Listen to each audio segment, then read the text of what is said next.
sign your name if you want to let us know if you support or oppose any of the projects that have been proposed. So with that, I'd like to invite our first applicant to come forward, and that is the Mayor's Office, City of Medford, Condon Shell renovations. Thank you. You can stand at the...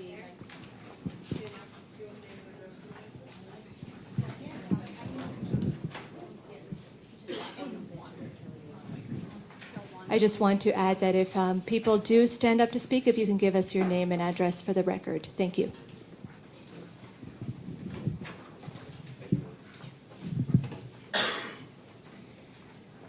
All right, should I get started? Great. I'm Allie Fisk, 22 Dearborn Street here in Medford. I am the Business and Cultural Liaison in the Mayor's Office, and today I'm presenting on an application the Mayor's Office submitted for restoration to the Condon Shell. So just a little bit of background. The Condon Shell is a concrete bandshell structure located on DCR parkland between the Mystic River as well as Route 16 over near Whole Foods. It was constructed in 1956 and is a National Register of Historic Places nominee. Over the last 3 years, it has seen a tremendous increase in usage. Particularly in the last year, there were 50 events total that took place there. The farmers market now is there on a weekly basis. There are various festivals as well as a concert series that happen there. So there are about 10,000 people a year that are being served by the Condon Shell. It's one of the Medford's most recognizable landmarks, and you can see it from Route 16, and it really represents Medford's dedication to arts and culture here in the city. The exterior, of course, is being used for concerts as well as festivals, and the interior currently is being used for storage for the Medford Farmers Market, which is taking place there every week now. I wanted to talk a little bit about what the current conditions are and why I'm here today. So the Condon Shell right now has a tremendous number of leaks. That's one of the primary issues, is that the leaks not only, of course, get into the interior of the shell and can affect people's ability to store stuff there, it really can compromise the integrity of the masonry itself, and over time is going to continue to wear on the masonry and become an issue. And it can also affect the electrical equipment in there if the water were to get in. So that is a primary concern right now. Also significant is the exterior of the shell has really seen a lot of wear and tear over the last 60 years, and we have all seen that it has a nice, film of grime on it, and we'd really like to see it restored to its beautiful state that it was in the 50s when it was originally built. And another concern about the space is that there's no lighting. Right now, there are 2 large lamp posts that are directly in front of the shell that are not working, and there's no lighting behind the shell. So events that happen there in the evening, at this point, it's a safety concern that there's no lighting on the exterior of the shell when the farmers market, for instance, loads in and unloads their equipment. So that's a big issue that we have as well. So the proposed work right now is pressure washing the exterior of the shell, cleaning, prepping, and sealing all of the cracks to fix the leaks, covering the entire exterior of the shell with a water-resistant coating to prevent further wear, and then repairing existing lighting and installing new lighting to the exterior of the shell. So the Condon Shell sits right now on DCR-owned property, but the city has a joint management and license agreement with DCR in order to be able to renovate the shell to make these restorations. We do have their permission. We also have checked in with the Massachusetts Historic Commission. They have ruled that there are no this will have no adverse effects on the historic integrity of the facility. And I'm in communication with the Secretary of the Conservation Commission to ensure that the project won't have any environmental effects as well. So the total estimate for the project is $111,520. This will cover the cost of labor, mobilization, as well as material costs for both the masonry of the shell as well as the electrical work. So the amount being requested from the CPC is $80,265. That is 75% of the project cost. The city will also be putting in-kind donations for the electrical labor. It'll be city work, and we'll be covering the remaining 25% of the cost of the project. So the quote was gathered through detailed conversations with a contractor who has experience with masonry, as well as is familiar with the shell. And we've also been working closely with the building department and the electrical department to make sure that our quote is very thorough. And DCR was approached to ask whether or not they had available funds for the project, and they do not. So that is not a possibility at this time. Once the project begins, it will take about 4 weeks to complete, barring any weather concerns. We did originally, when we submitted the application, say that we were ready to commence the work in June of 2018. Of course, that would be next month. But given the timing, we now realize that that's going to impair too many of the events already scheduled to use the shell and could displace many of them. So we feel it would be more appropriate to begin the project in May of 2019 before the festival season and the concert season has begun. So in conclusion, I do feel like this project very closely aligns with the goals of the Community Preservation Act. Certainly when the plan was created and there were public meetings, the Condon Shell came up on numerous occasions as being a project people really wanted to see potentially funded. And I know that it does fit into two of the funding categories, historic preservation, as well as open space and recreation, and really nails a couple of the boxes there when talking about those priorities. There's no question at all that this is a really valuable resource in the city. There are people here today who can say that as well, that they're using it on a regular basis. There's people here who likely remember it when it was first built, and we really want to see it restored to what it was at that time so it can be used for that purpose moving forward. There's somebody from the building department as well as myself available to answer questions. Thank you. We may not be able to use the mic for every question, but I'll try to repeat people's questions so that we can be assured that it's recorded. So are there any questions from committee members? Hi. The application noted that over the last couple of years, the estimate has increased quite a bit. And if this is delayed a little bit more, is there any concern that that will go up again? In speaking with the building department about this, we do know that there is a potential for an increase. We don't think that it will be substantial enough that the quote that we've provided won't still apply. I think that we will manage to do the work that needs to be done with the budget that we've been giving you. And if it is an increase, it's certainly something that the city will cover the cost of. But I do think that we're going to make a point to really try to see what we can do this winter to cover some of the leaks, even with industrial tarps, to see if we can prevent there to be further wear over the winter. So we're very aware of that. And that's a good question because we did take that into consideration when we discussed delaying the project for a year. Can I ask one more question?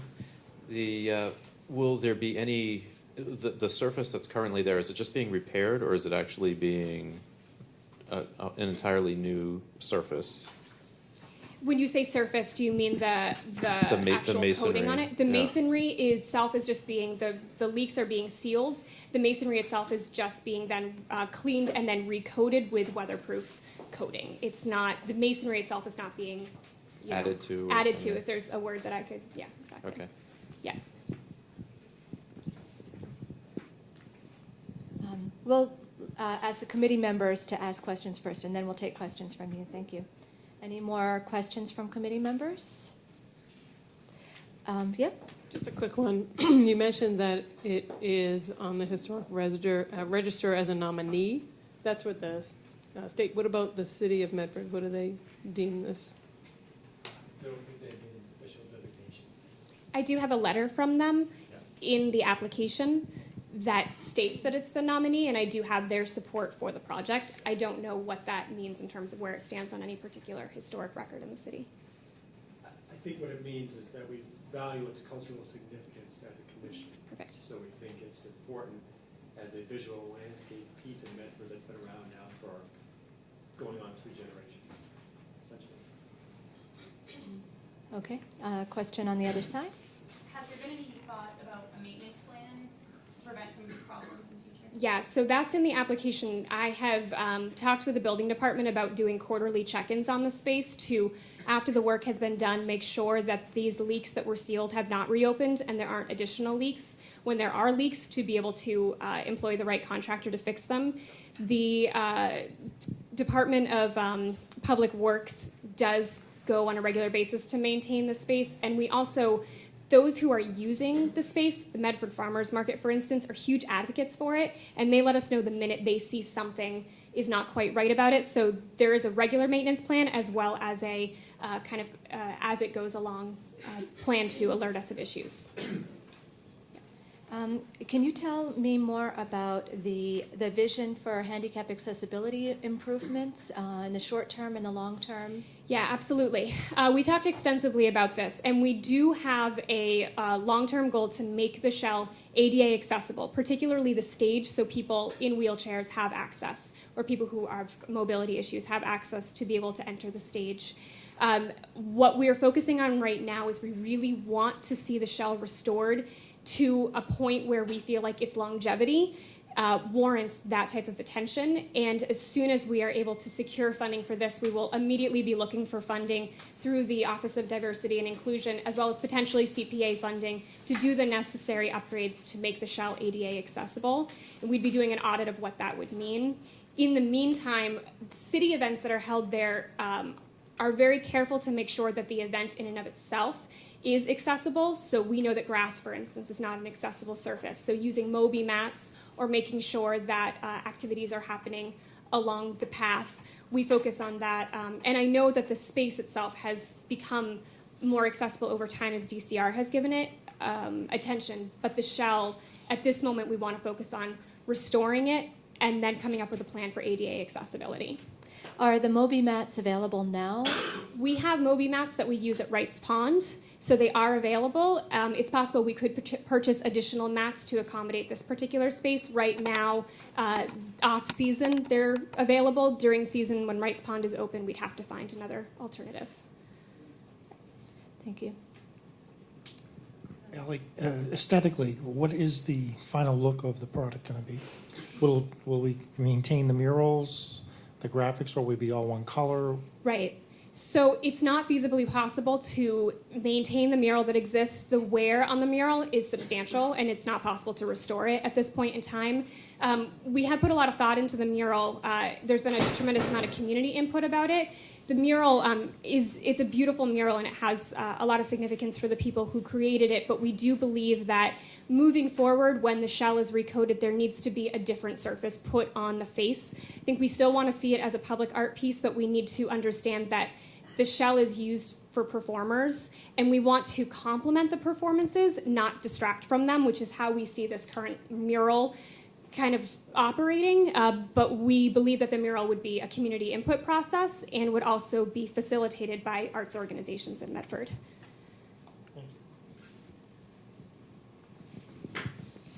Are there any permits, approvals, or collaboration that you need to do with DCR that could have the potential to delay this project? We don't anticipate that because we've had them on the phone on numerous occasions. The mayor and I have spoken with their entire team, legal and otherwise. We know that we need to submit a construction permit, which I can now do now that I've gotten a letter from the Massachusetts Historic Commission stating that the property is, that the construction would not have any adverse effects on the historic integrity of the building. So that is the next step, is to submit that permit. We do not anticipate running into any issues. Thank you. Okay. When do you anticipate going before the Conservation Commission? I think once we are able to secure funding, I've spoken with the secretary extensively about this. I believe he's spoken with the Conservation Commission.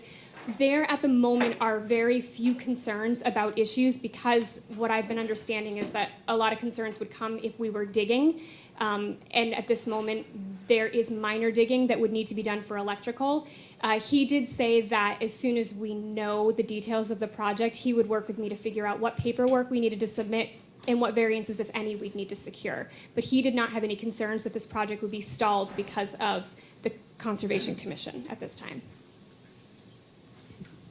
Ellie, a couple comments. I'm glad to hear the accessibility stuff is already being thought of.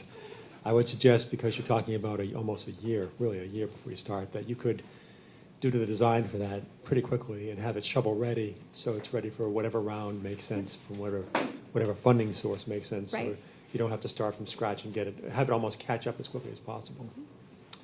Two other comments. This is very well organized. I think it's very good.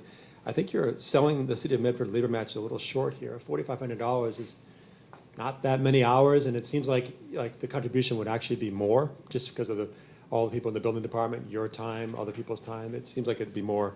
And also the contingency is it's about 10%, which is typical for projects, but not for renovation projects, especially ones that probably have some hidden landmines in it. Once you actually start exposing stuff and finding it, it tends to be closer to 20 for projects that are of this nature, older buildings, a lot of unknown existing conditions.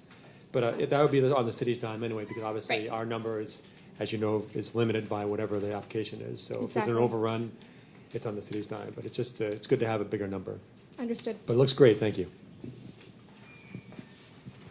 All right, questions from, or comments from those of you who are in attendance this evening?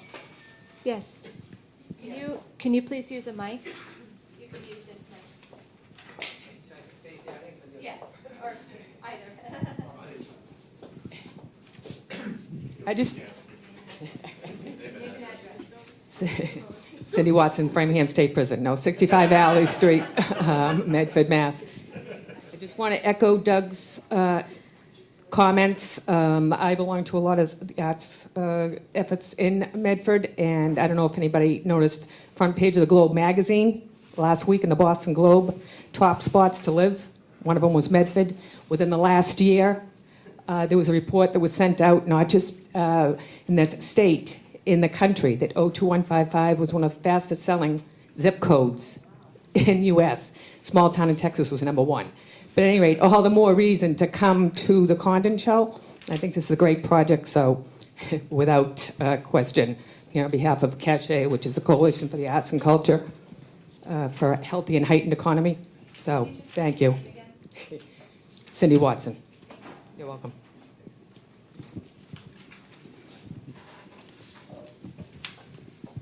More comments? Yes?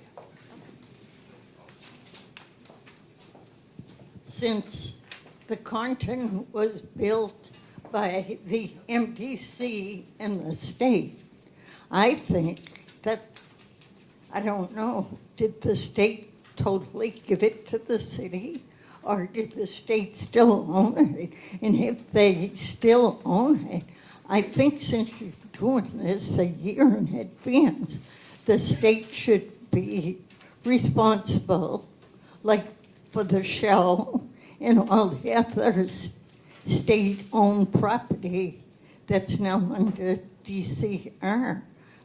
Did I hear right that the state is not going to give funding for what they built? That is true. We did ask them, and they said during their funding cycle, at this moment in time, they don't have any funds. We will ask them again. But at this moment in time, they don't have any funds. The state does own it. The city has a management agreement, and it is the expectation that under that management agreement, we are the ones who maintain and, in this case, restore the shell. Thank you. Other comment? Yeah?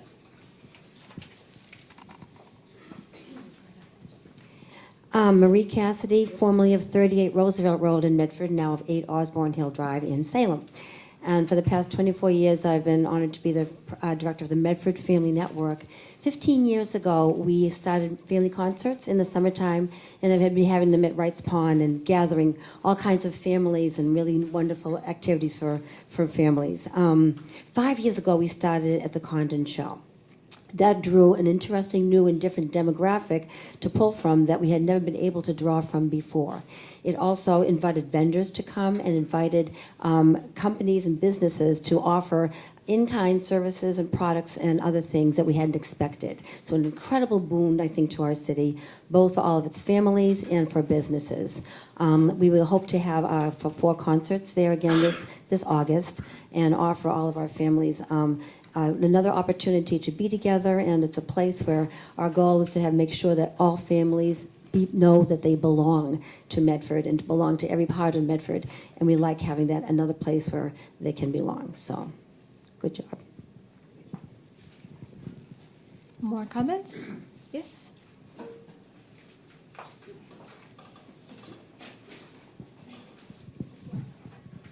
May Markey, Rec 16, Glenwood Ave, Medford. I just want to reinforce the importance of this project because not so many years ago it was idle for a long time, and that's when a lot of the disrepair happened. It's kind of typical, but now that I would say about 7 or 8 years ago, various groups in the city, in particular Cache in Medford, began organizing a major arts festival there. It's a beautiful location along the river. And as Marie said, it's a place where families and friends can come together and enjoy a relaxing day. So I think that this is an appropriate project for this kind of money. The entire city will benefit from it, and I think a lot of other communities would hope that they would have something like this. Thank you.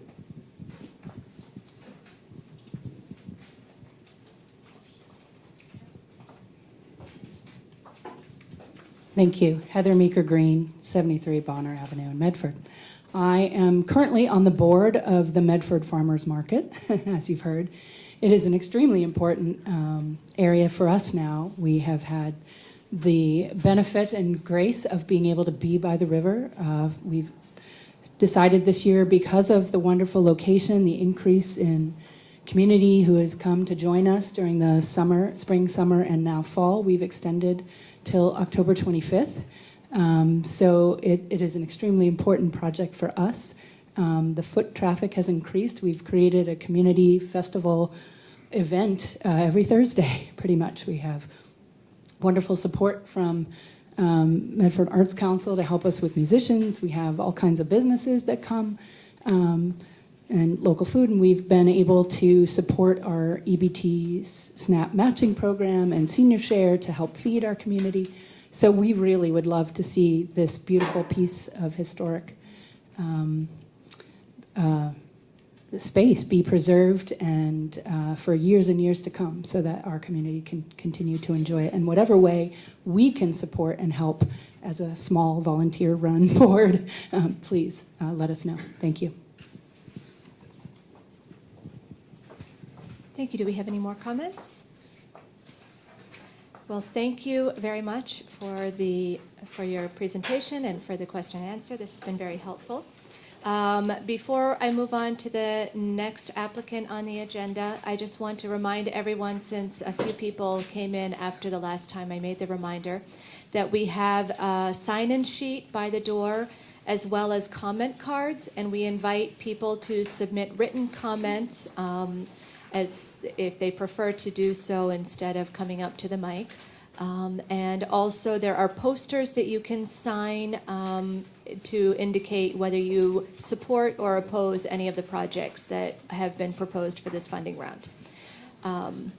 And with that, I would like to invite the Somerville Community Corporation to give a presentation about the St. Clement and St. Francis Affordable Housing Unit development. Thank you.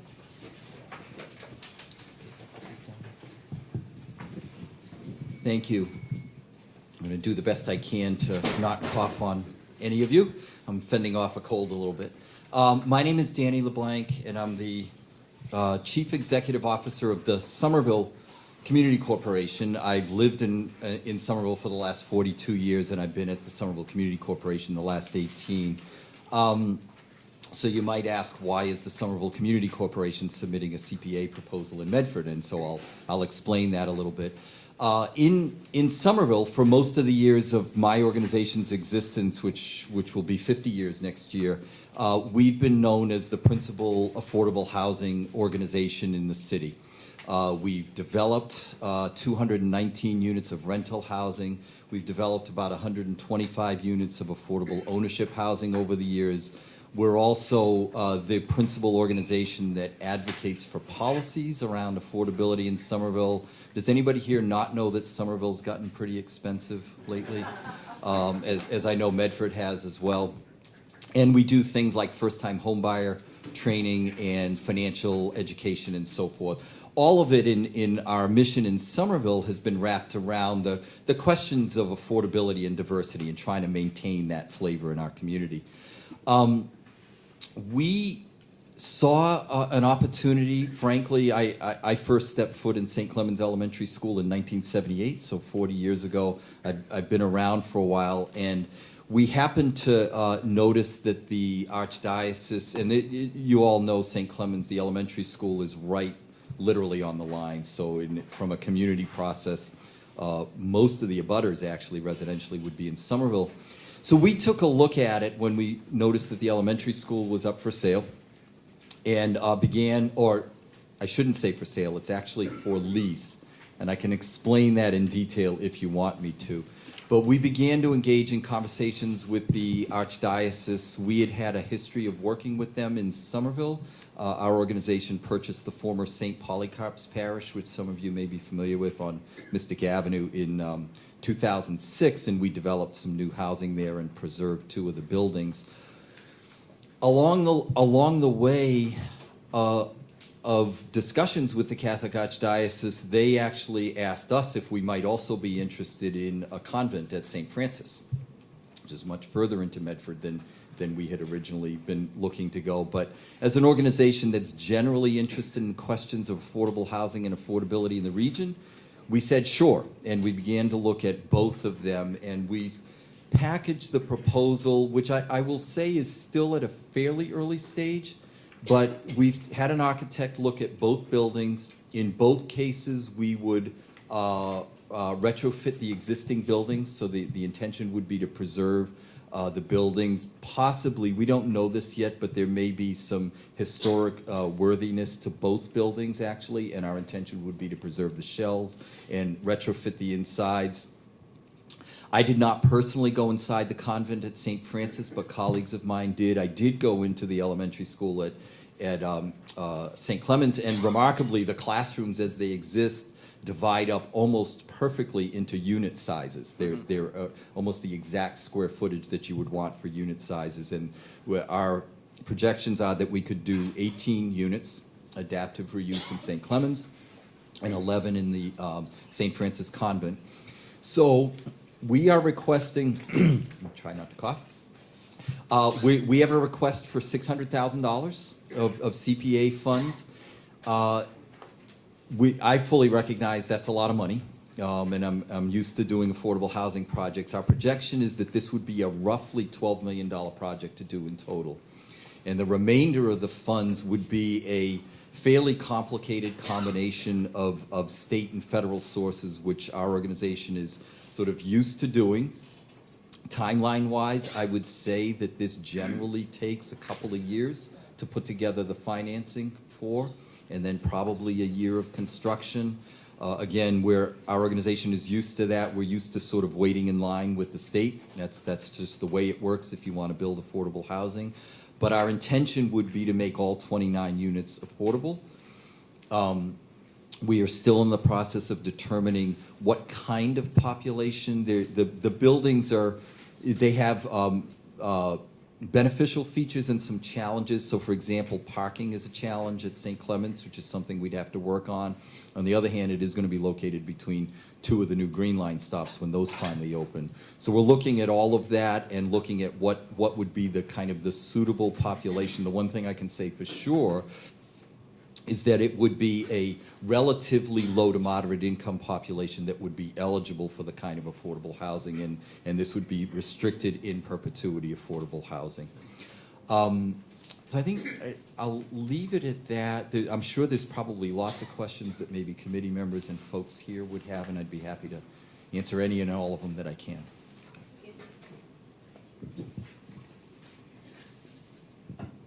Questions from the committee? Got it. So I just bumped on, you said it's your intention to have them be affordable housing units. Is that something that may not happen as you go down the road? No. Well, let me just say, We have never not done an affordable development in Somerville, and we would not seek to do one in Medford. I would tell you quite honestly, worst case scenario, we would walk away from the project and allow somebody else to develop it before we would develop a market rate use there. That's just not what we're in business to do. And you also said 600,000, but I think in your application it was 200 a year over 3 years. Right. That kind of, and we would be happy to sort of collaborate and work with the committee. I'm being realistic about the time frame for these, so it would take us 2 to 3 years to get to completion. So if it worked better, what would be important for us to proceed would be some level of commitment from the municipality, and it looks to me like CPA funds might be the most logical source. It's very hard to proceed competitively for state funds and federal allocations if you don't have a local commitment. But a commitment of $200,000 a year over 3 years would be perfectly fine to meet the needs of what we're trying to do, and the timetable that we would anticipate anyway. This is a question, I think, as much for the board as it is for you. We're only voting on the request for this round, the 200,000, right? Can we encumber funds to a year or two ahead? So the committee is not actually able to make a commitment in the future. So we may decide amongst ourselves when we deliberate whether we would want to consider making 1, 2, or 3 years worth of commitment all at once in order to ensure that that the funding that you would have is available. Mm-hmm. Given that we have over the funding rounds that are available this year, 2 years worth of funding that are in front of us right now, and then next year we would be able to access the third year of funding. So that's a discussion that we'll have amongst ourselves, is how much we would want to put on the table versus leave to chance in the future. Yeah, and I would just say that we'd be happy to work with the committee. I'm accustomed to this because in Somerville we're both an applicant, and I actually sit on the board that is responsible for allocating some of the CPA funds for housing. So I understand how the rolling out can work and so forth. 2 questions, if I could. One is, can you point to a project in Somerville or one that you've developed that would be a good model for what this is? Just so maybe the committee could see it, see how it fits into the context, understand. Yeah. You know, just, we don't need an answer right now. Just think about it and just get back to us if you could. And, I'd be happy to do that. And just to be a little bit more specific, are you looking for something that would be, is the most important thing that it be an adaptive reuse of an existing building, or that it be a population roughly like what we're talking about? I think it's a population and scale more than anything else. Okay. But I mean, a couple, you can give us more than one. I just want to understand, because it's a new thing for us. I haven't seen this before, and I'm intrigued by it. I can follow up with you, but we actually have a 20-year-old building that was a historic renovation, 18 units right in Union Square. So not a church property, but it was a restoration, historic and otherwise, and it's an all-affordable 18-unit building. I could follow up with the address. Sure. And other stuff. A couple other questions. I sit on the Historic Commission, so I'm curious about, the architecture of the building, its significance. Has it been looked at for its history? There's a Form B that we normally develop for these properties that are going to be changed. Yeah. We don't usually do it unless they're being threat of demolition. This is obviously not that case, but it's a good thing, I think, to kind of put on the radar. We haven't done that yet, but it would be our intention to, our first steps are to actually secure the lease with the Archdiocese, begin to secure funding around the affordability question. We do think, though, this is just a layman's view and our architect, but we do think, looking at the buildings, that there is some preservation worthiness there that we'd like to pay attention to once we get down the road. Yeah, I'm familiar with Davis Square Architects. They're an excellent firm there. Good choice there. My final question is about the population, because I think the specific says that you're being considered to serve homeless and/or disabled vets, people with disabilities, and other low-income populations. Do you know exactly what that population is in any way that we're at this point? We don't yet. We'd have to do more work on that. Some of it depends on funding availability. Some of it depends on a community process where the needs would be determined. I mean, I think, for example, It's commonly understood and accepted that vets are up against it for housing in many cases. We have not actually done a veterans housing project, but it's something that we would look at. There are certain funds that are dedicated for that kind of use. We have done housing for formerly homeless households. Huge need. It's a way to get people out of motels and shelters and into permanent housing. That's something we would consider. I think these units are going to be relatively small households. If you look at the unit size breakdowns, it's going to be 1 and 2 bedrooms. So it's not, the buildings aren't very suitable for large families, so we're not going to be looking at that kind of housing. So, but some of that is kind of the work that we'll do down the road in the community, see exactly what the interests and the needs are that are felt most in the community, what funding possibilities there are, and try to marry those. Okay, thank you.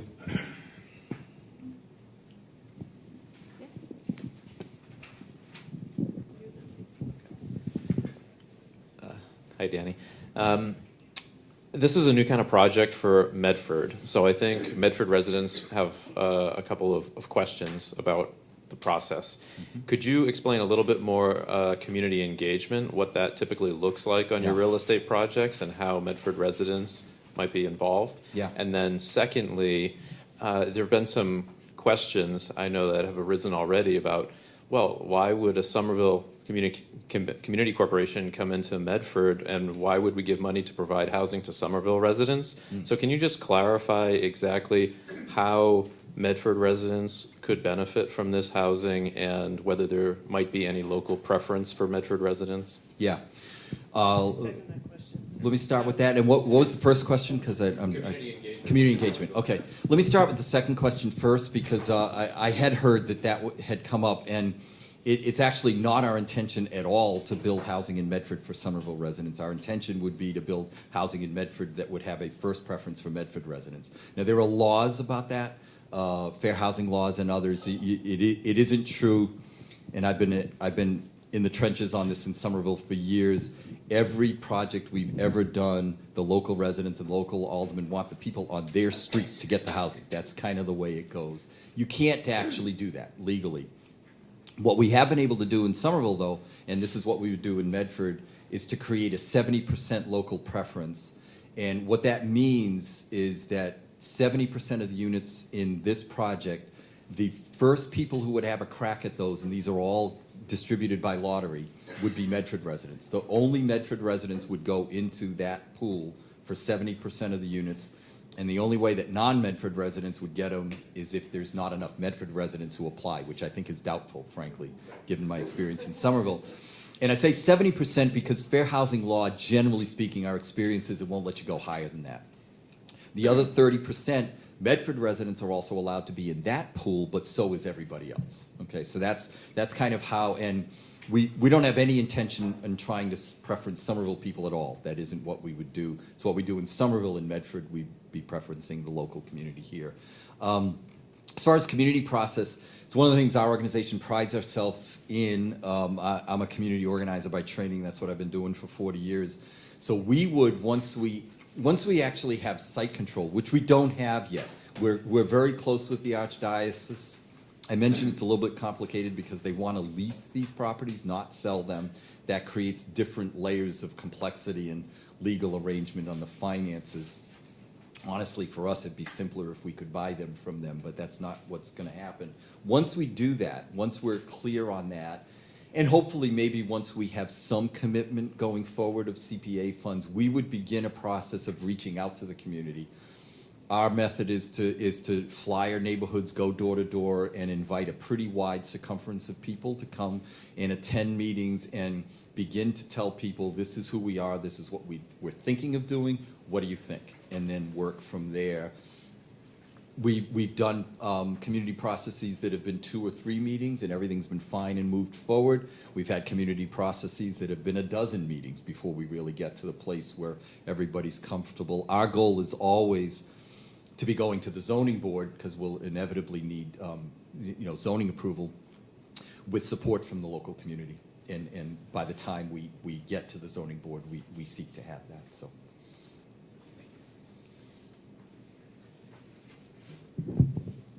Actually, that brings up a question that I have, which is, have you had conversations with the city about how you would approach the permitting process for this project? In a general sense, yes. I think we haven't gotten down to the particulars yet, but we have met with the mayor once, and we've had several conversations with Lauren DiLorenzo from the Community Development Department about proceeding and what it would take to proceed in the Medford context, because for us, you know, we're used to zoning in Somerville, but it's Somerville, and we need to do this in Medford.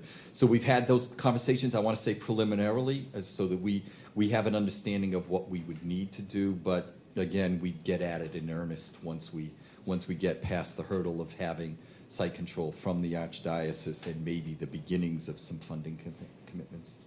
So another question I have is, so you have indicated that you anticipate it might be a year or two that this project is in the pipeline to get funding, and then a year for construction. But prior to it being in the pipeline to get funding, how much time do you think you need for the permitting process itself before you're ready to get into that pipeline? It depends. It depends on how that community process goes. Honestly, that's the first stage of it. We're not going to want to file for zoning without having had enough community process to feel like we know where we're at and that the community surrounding these properties is comfortable with what we're proposing. We hope that can happen in 3 to 4 months, but sometimes it takes longer, to be honest. Another element of going to the state for funding, you need to show local financial commitment. You also need to show progress locally on the zoning front. That's a factor in applying. So progress, not Not approval. necessarily, but the closer you are to approval, the better your chances are, to be honest. And anybody who's in my business knows that the lines at the state level are only getting longer, unfortunately, and there's typically one funding round a year, maybe once every 10 months, but it's close to once a year. So we'll try to time everything with that and be as ready as we can to go forward. Okay. More questions from the board? All right, comments, questions? Where am I supposed to stand here? Oh, okay, sorry.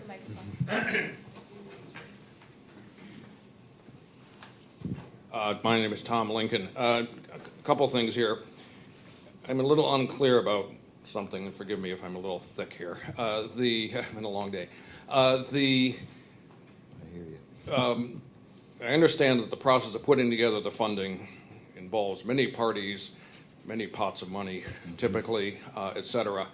But it's not clear to me whether if you get CPA money, whether that would be contingent on getting the rest of the money.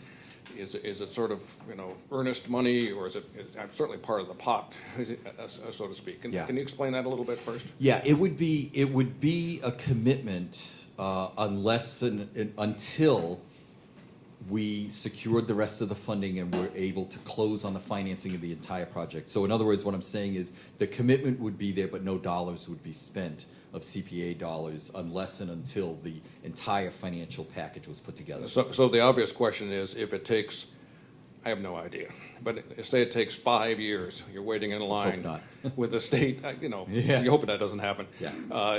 How long, maybe this is a question for the board too, how long can that commitment last? It's not like a life estate or something. Yeah, no, and one would, I would think, and I'll say honestly and with some pride, we've never bumped into this in Somerville, but I would think at some point the Medford CPC would say, wait a minute, we might be able to put this money to better purposes, and I think you have that right. That would be a question that they could answer. Oh, okay.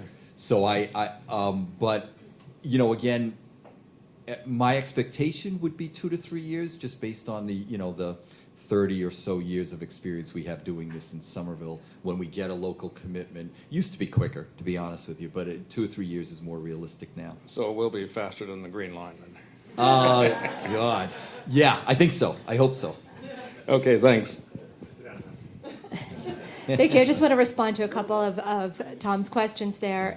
One of the points is that the committee would be very likely to make funding contingent upon permitting and funding from other sources where there are projects that require those things.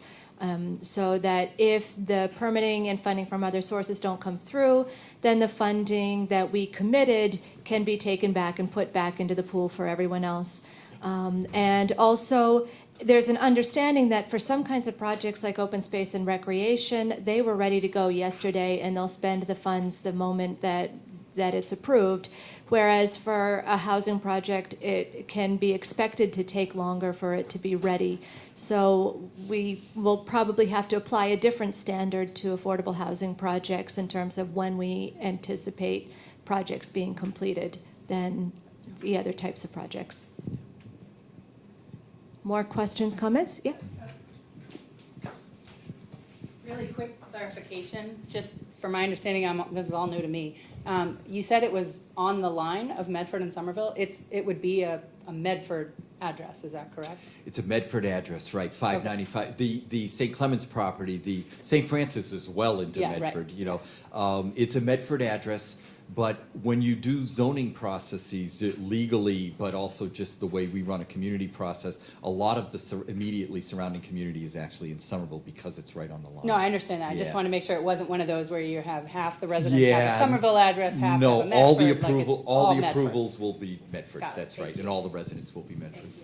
Thank you. Other questions and comments? Yes. Hi, my name is Susan Campbell Trainer, and I've been a parishioner of St. Francis for 41 years. Now, where do you intend, if you want to take over the convent, where are we going to park? Because if I'm not mistaken, you have to have almost 2 parking spaces per unit.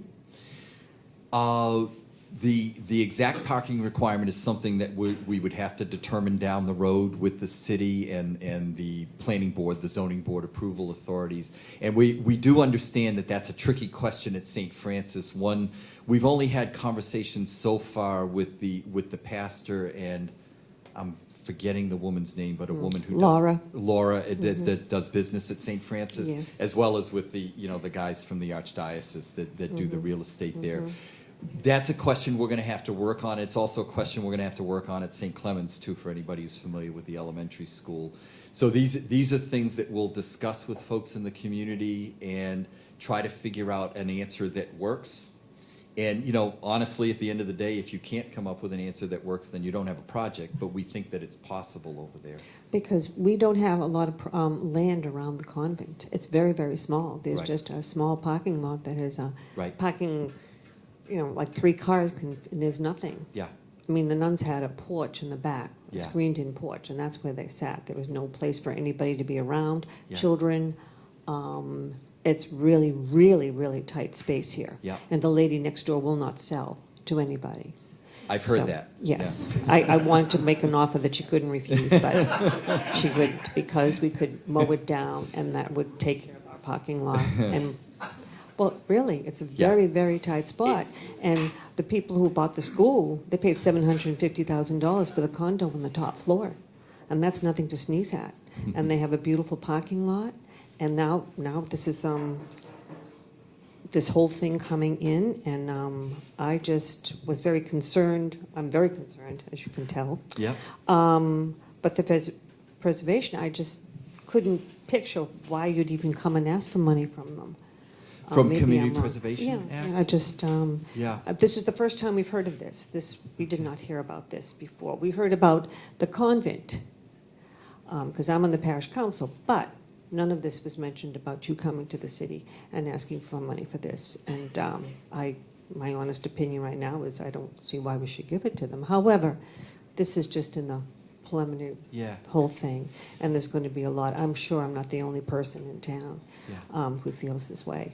And I mean, this is nothing against you, because you have a business and you're obviously here to make money, and that's the life, However, there's a lot of people in the people who live all around there. They have a beautiful neighborhood, and the people who abut it. I mean, it's such a small piece of land. It really is. And I don't know if any of you have been down around our convent or anything, but it's very, very tiny. So, well, I didn't mean to upset anybody, but it's just a point of contact here. If I could, the first set of questions you're raising completely understood. As I said, I live and work in Somerville, so I'm used to tight parking and all that kind of stuff. We would expect to have that conversation with folks in the community. As to the second question, I just want to explain, it has to do with the affordability. I think one of the funding priorities for Community Preservation Act funds on the state level is to support affordable housing. This would be a 100% affordable development. And it actually, part of the reason why it takes 2 or 3 years, just to be honest, I'm used to doing these numbers. It takes about $250,000 per unit to make something permanently affordable. That's a huge figure, I realize. So some amount of local money along with all the other state and federal money, that's just what it takes to make housing affordable permanently, as opposed to $500,000 or $600,000 or $700,000 condos that we see everywhere. So we're pitching that, and obviously if there's support for that, that's what we would like to do. And if there's questions and concerns about that, we'll be there to have conversations for sure before this ever gets to the zoning board. Okay, thank you. Yeah. I left the prison, now I'm in the convent. Cindy Watson, 65 Valley Street. I think one of the problems is that we were a little bit blindsided. I'm a parishioner of St. Francis. So there's a couple of issues going on here. These are the folks in the audience that have really made St. Francis what it is. So we just had to collaborate with St. Joseph's over the last couple of years. So that was a tough hit. Second of all, the convent, we were generating $10,000 a month. Okay, so that's $120,000 annualized that we're losing. Okay, that's what we were getting $10,000 a month from that property. We rented it. I could address that one a little bit if you want to, but go ahead. Okay. You continue first. So now we're at a position where we need transparency. Folks didn't know about this until Saturday or Sunday, Danny. And, we're all for having those units remodeled, whatever. But there's a couple of other issues, too, is the way that you have it stated, it will be allocated for people with disabilities, homeless, veterans, special needs, etc. So it's a wide array, which is great. My background is actually, I used to be a CARF surveyor. So I used to go across the country and evaluate facilities to make sure they were in compliance with the law, etc. But now we've just built a condo, okay, which is within, 25 yards. And I had a friend's son come in yesterday to look at the second level. $1 million they're asking. As Susan said, the top floor just went for $750,000. Okay, it was $1 million as of yesterday. They went to the open house. Probably more now. So that's going to be the other elephant in the room too, is that, you're going out to buy a condo, and again, I'm all for, mixed use, integration, heightened people with disabilities, the AD Act, but there's a number of issues that we need to address, and we need to start now. Whether it be, the pastor, the archdiocese. The archdiocese just gave $500,000 to Arch Street for a mental health clinic for women who are homeless, which is great. So it's not that we're opposed to it, but it has to be done properly, and there has to be some transparency. Yeah. So 2 things I will say.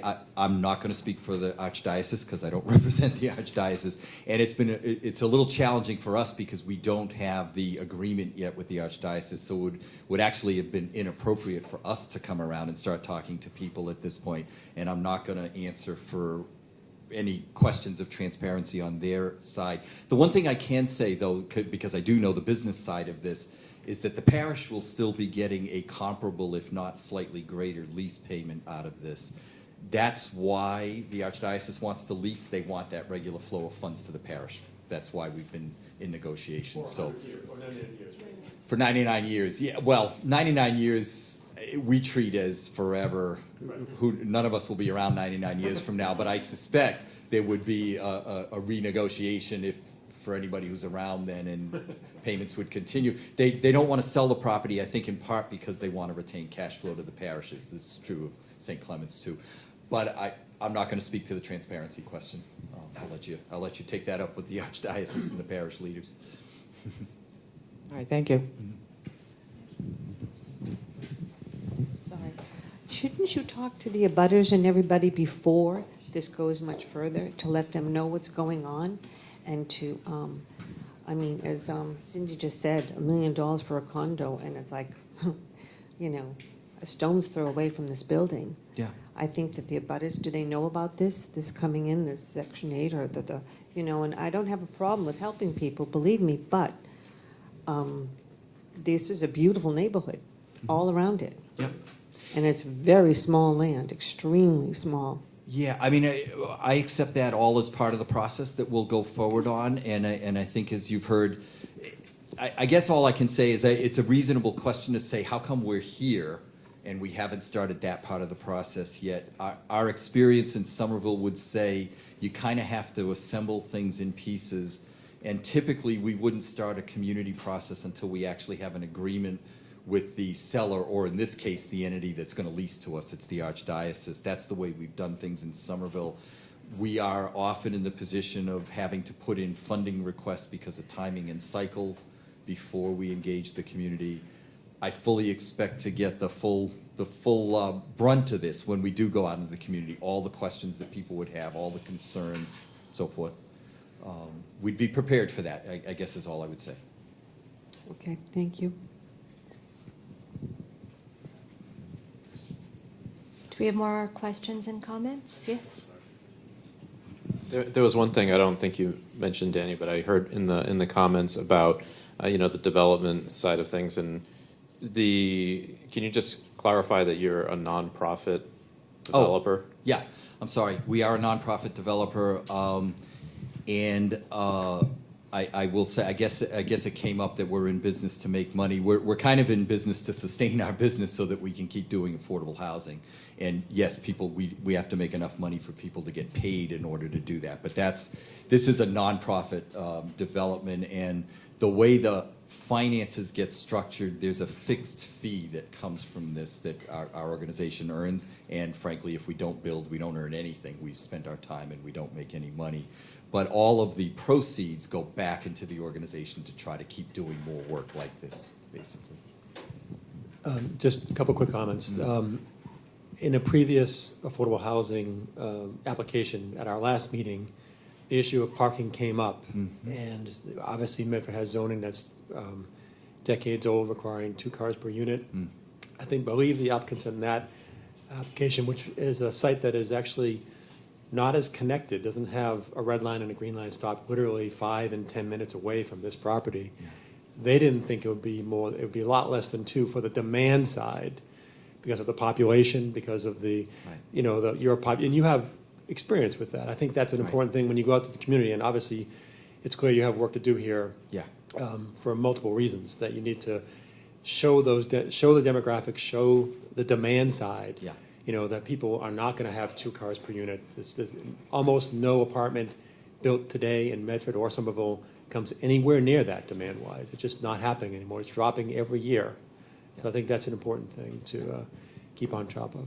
Yeah, and I will say, just thanks for that invitation. And we would produce this data for people, but in the units that we own in Somerville, and I realize Somerville's not Medford, it averages out to a half a car per unit across our whole 219 units that we own right now. Some of that is it's low-income people. Some of it is the availability of transit, and that's a cheaper alternative for people. Okay, thank you. Yeah. Yes.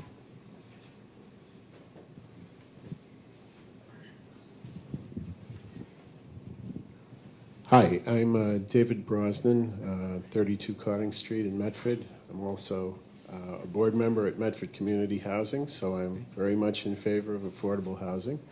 But I'm curious about a couple of things. The first thing is that in your application, it said that you would deal with zoning issues through the use of 40B, Chapter 40B of the state law. And in our experience, that has never really happened before in Medford. Yeah.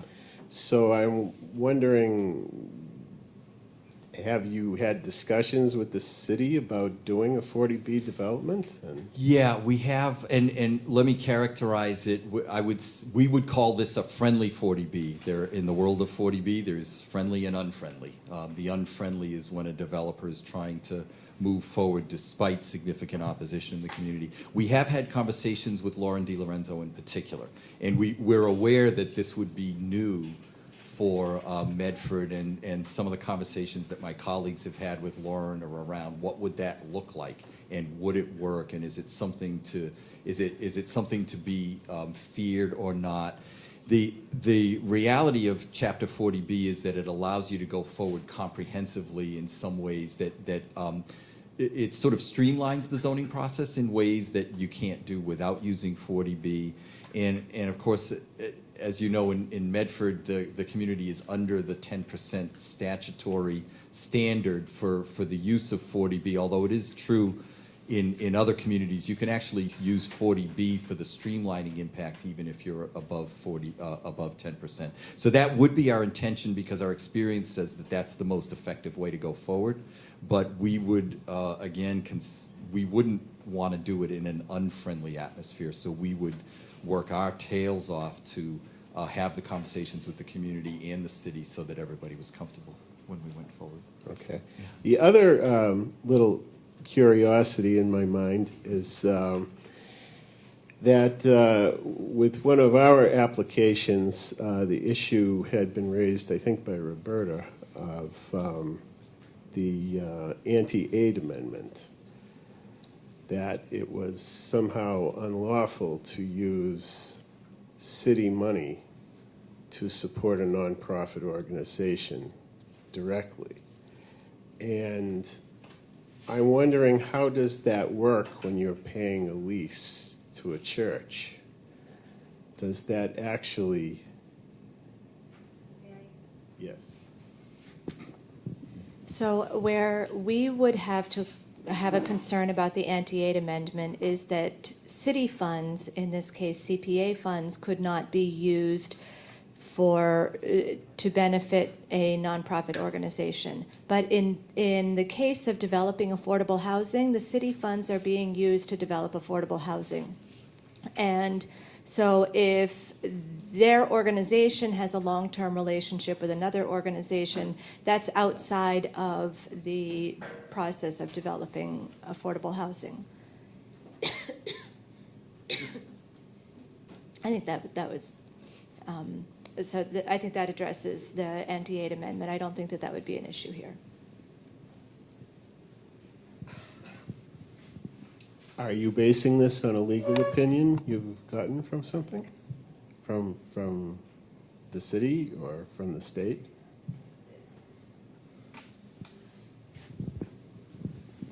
This is my understanding of how the anti-aid amendment applies.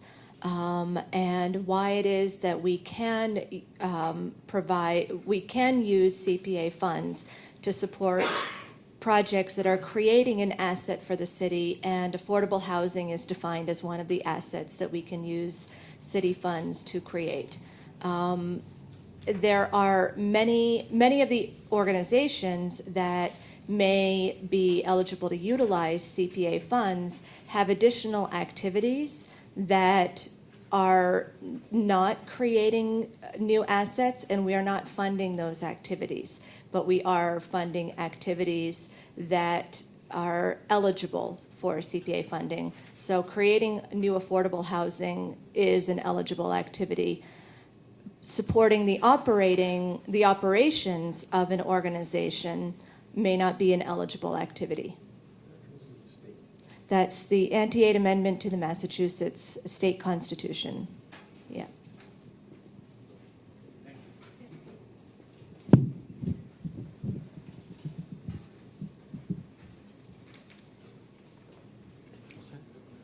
Thank you. Any further questions, comments?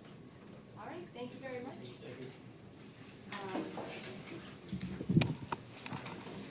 Next on our agenda, we would like to invite the Medford Housing Authority to talk with us about La Prise Village gas conversion.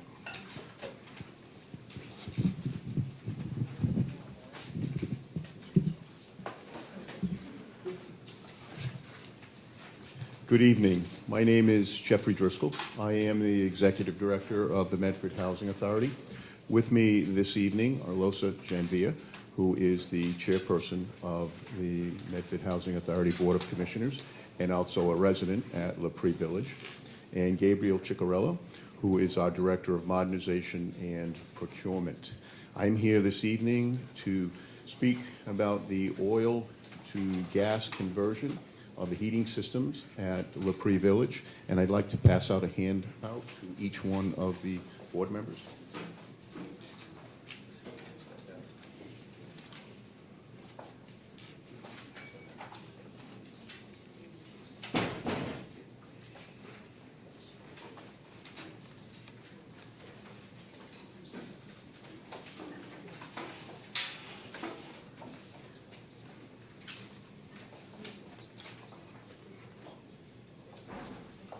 This is intended to provide a supplement to our application, to provide you with some additional information. La Prix Village is one of 8 public housing developments in the city of Medford. The Medford Housing Authority has 843 public housing units that provide subsidized housing to individuals, elderly, disabled, and families.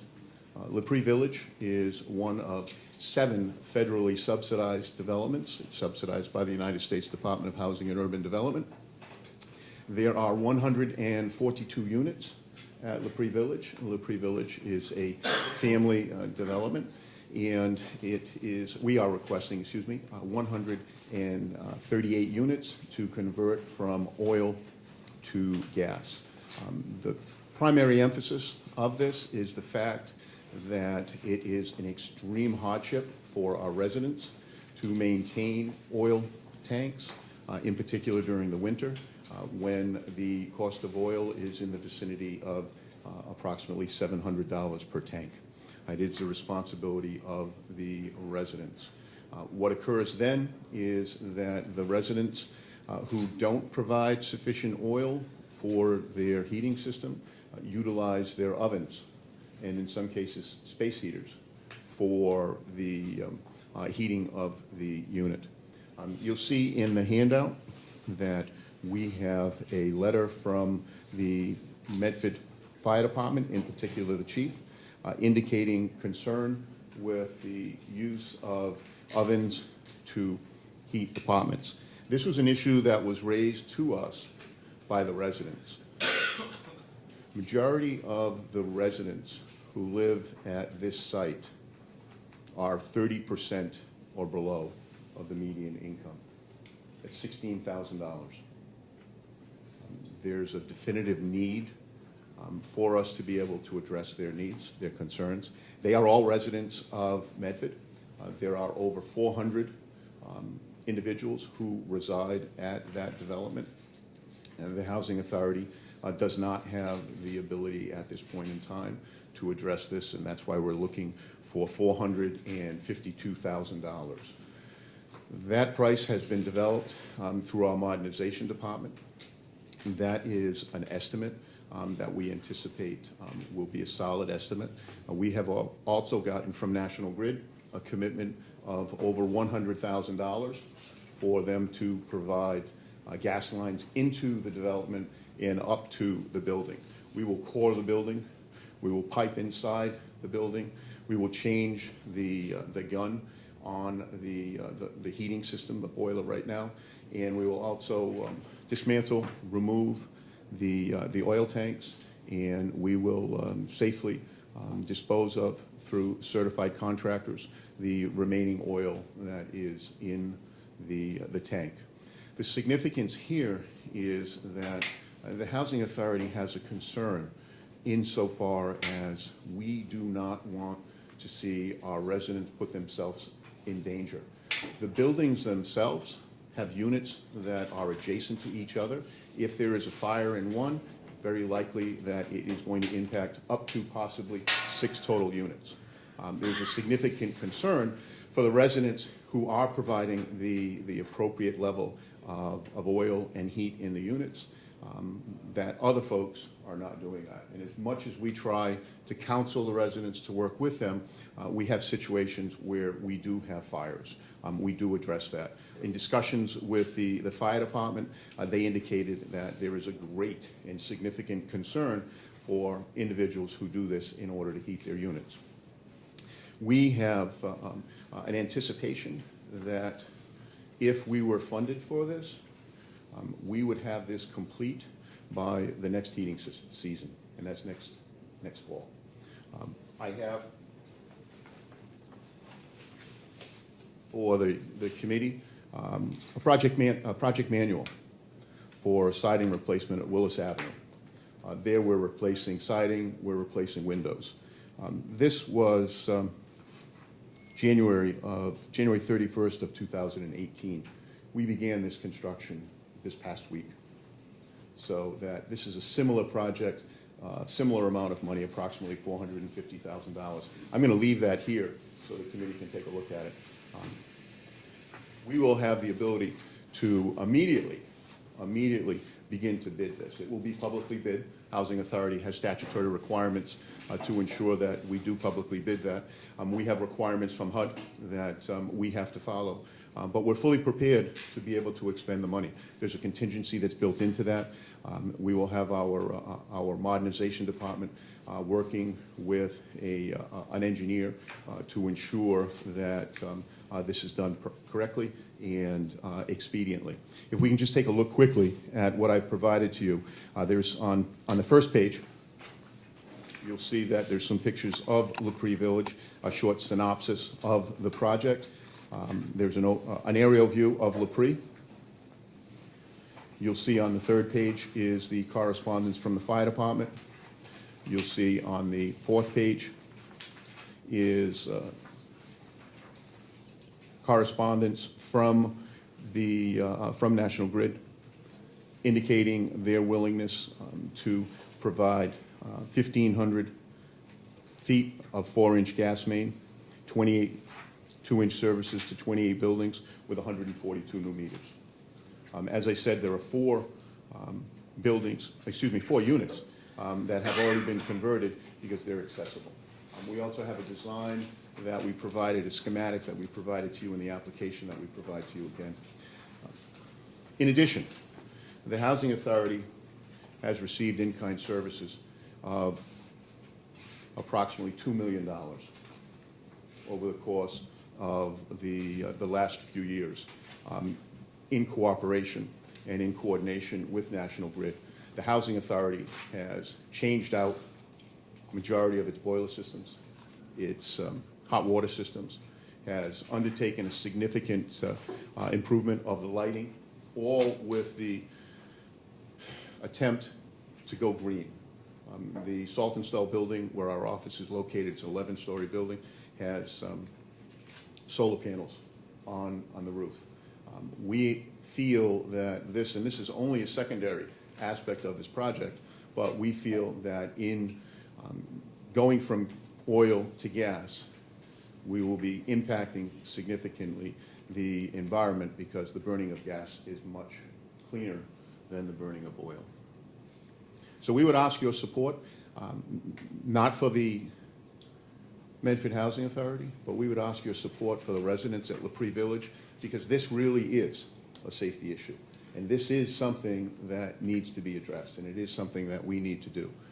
As I indicated, and I need to emphasize, our residents, the majority of our residents, are 30% or below the median income, $16,000. They do not have, and they are required to have, cash, not a credit card, not a check, but they're required to have cash available when that oil truck comes to deliver oil when it's 3 degrees out. And they have to make a choice as far as whether or not they're going to heat their apartment or feed their children. And so that's what we're faced with. We have an anticipation and a hope that we are going to be of assistance with them, and we ask for your assistance to allow us to do that. Thank you. Thank you. Do we have questions from the board? Yeah. Thank you. I note that on your application, it is noted that the MHA may be able to consider phasing for the project over a few years, but will only be able to do so if there was a commitment of funds for future years. And that in addition, that you do not have a commitment from National Grid for their donation of their services for anything less than the 138 apartment units. And do you have any documentation of that commitment from National Grid? We have the correspondence that they provided to us indicating a willingness.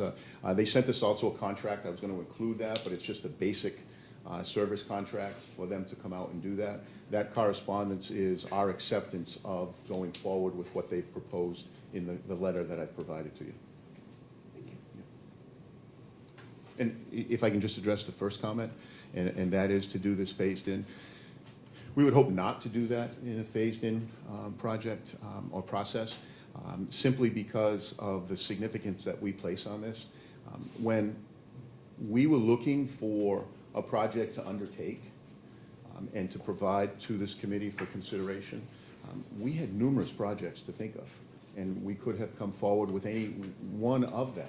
But this was of significance to us. It was raised by the residents who indicated to us that this is a legitimate safety concern. And quite frankly, I think that's, to me as the executive director, that's my responsibility to ensure that our residents are safe. So that any other project was certainly at least in second place to this.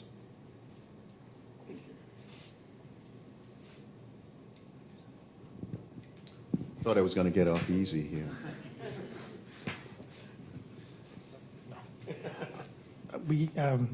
I understand the cost factor with the oil, and they have to pay up front. But if they can't pay for the oil, what happens with the gas when they can't pay? I know it's a lot longer before they shut them off, but there's still a monetary cost there that they have to pay for the gas. So how does National Grid address that? It's my understanding that National Grid will work with them during the wintertime as far as the shutoffs are concerned. More importantly to us is the fact that we would be able to work with our residents. We have a vested interest in the building. We don't want to see the pipes freeze. And we had some issues this year with frozen pipes when it was 3 degrees out. We don't want to see that occur. We are going to have a discussion with National Grid because I know from my experience at other housing authorities that there's an ability to be a backup so that when someone's heat is going to be shut off, it's transferred to the owner of the property, which would be the housing authority. I know on the residential side, National Grid in the past has come across with a lot more funding to convert to gas. Why are they not doing it in the public sector where they're still going to get a customer out of it? It's my understanding that, and I said that it's over $100,000, which they're providing. That's an estimate on our part. It could be in excess of that. Their willingness to bring in 1,500 feet of gas lines is something that we could not accomplish without their assistance. I understand that, but at the end, they're walking away with more customers. I understand Wouldn't it that. behoove them to bring in the gas line? I'm willing to discuss that further with them as far as if there's anything else that they will be able to provide to us. At this point, that's what they have offered to us. I mean, at Medford High project, they brought in a high-pressure line.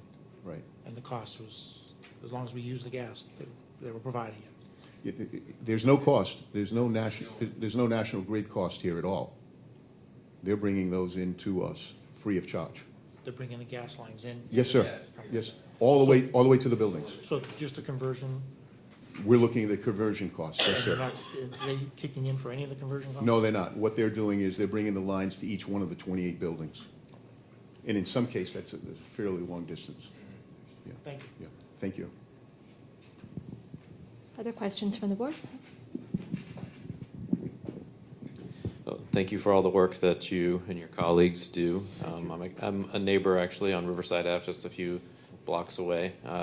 So definitely interested in seeing improvements and investment in the property.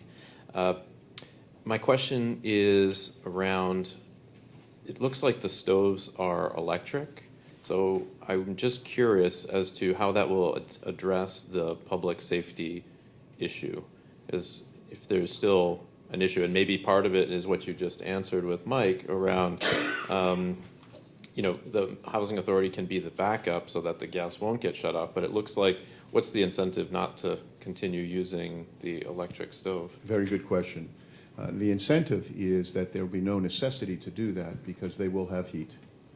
They'll have the natural gas. What's happening now is that the oil tanks run dry.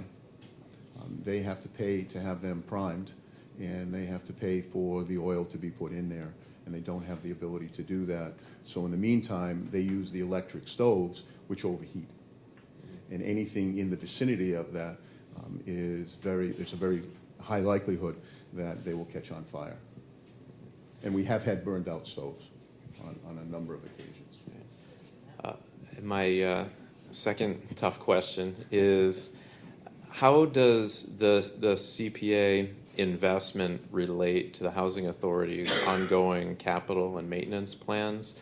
And my question always when a public agency is asking us to fund them is, we want to make sure that we're funding things that the public can't fund, right? That the nonprofits and others need assistance with. So I just want to understand, is this a one-off thing?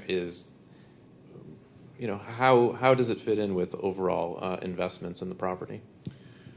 Well, if you were to look at the president's budget that was announced within the last month to maybe month and a half, you will see that he has eliminated the capital fund program, which the Housing Authority would utilize to rehabilitate its property, which the Housing Authority would use to pay for this. The difficulty is that even if that program is not eliminated, neither the federal government nor the state government provide the Housing Authority with sufficient funds to be able to modernize its developments. The 8 developments that we have do not get anywhere near the sufficient funds that are necessary. To do that, we have to look at those things that are most important, and this to us was extraordinarily important, and that's why we're coming here today. Because we think that this is, the funding for this would not be in the forefront if it weren't before this committee. We would not be able to do this, certainly not before the next heating season. I'm going to follow up with a question related to this, and that is, would this project be eligible for CDBG funding, and have you sought CDBG funds for this project or projects like this? We haven't. We have sought funding for our state development, Walkling Court. Just recently, we had requested approximately $160,000 worth of funding for projects that we want to undertake at Walkling Court. Those were also priority issues for us. It was with sidewalk repair, it was with curb repair, which were trip and falls. It was with the replacement of smoke detectors, CO2 detectors, things such as that. We're always looking at, we would love to have additional funds to be able to do things that don't border on health and safety, but unfortunately, we don't get sufficient funds to be able to do that. The way that the Housing Authority works is we don't receive a tax dollar. We don't receive tax dollars. We have to exist on the rents that are collected. So that if it cost us $1 million to run 121 Riverside Apartments, and our rents equal $800,000, then the federal government will give us a subsidy of $200,000. If we collect $1.1 million, and the cost to run that development is $1 million a year, then we will have an additional $100,000 that we would put into our reserve account, our savings account. And we would be able to utilize that to be able to undertake projects such as this and developments such as LaPree. That's the way it works across the entire spectrum of our public housing developments. We're dealing with people who pay 30% of their income. 51% of the people who live at LaPree Village have an income of $16,000 or less. 30% of their income isn't sufficient for us to be able to run LaPree Village without the assistance of CDBG or without the assistance of you folks here. So you have used CDBG funds for LaPree Village in the past? That I'm not aware of. Loser, I will ask you that. I'm not aware that the authority has. Okay. I've been the executive director since June Okay. of last year. Kind of a difficult question, a little bit more difficult than the ones you asked. But I can tell you that we are interested in partnering with the city Yeah. in any way, shape, or form that'll help our residents. Okay. Another question that I have, I'm kind of curious, how typical is it that in a public housing development serving this population that they're paying for their own fuel? They are paying, oftentimes Right. they are paying for their own fuel, and there is fuel assistance. We don't Yeah. have numbers on that. The difficulty that our residents are faced with, though, is, like I said, they have to come up with cash at the time of delivery. And that I have sought out an answer to that question, and I have not yet received it. The difficulty I have is that if someone is on a fuel assistance program, then the individuals who deliver to that development, and from what I understand, there are 41 delivery companies, oil delivery companies in this area who participate in that. I don't understand why the individuals at LaPree Village have to pay cash up front. And I haven't been able to find that answer out. Okay, thank you. Yes, yes.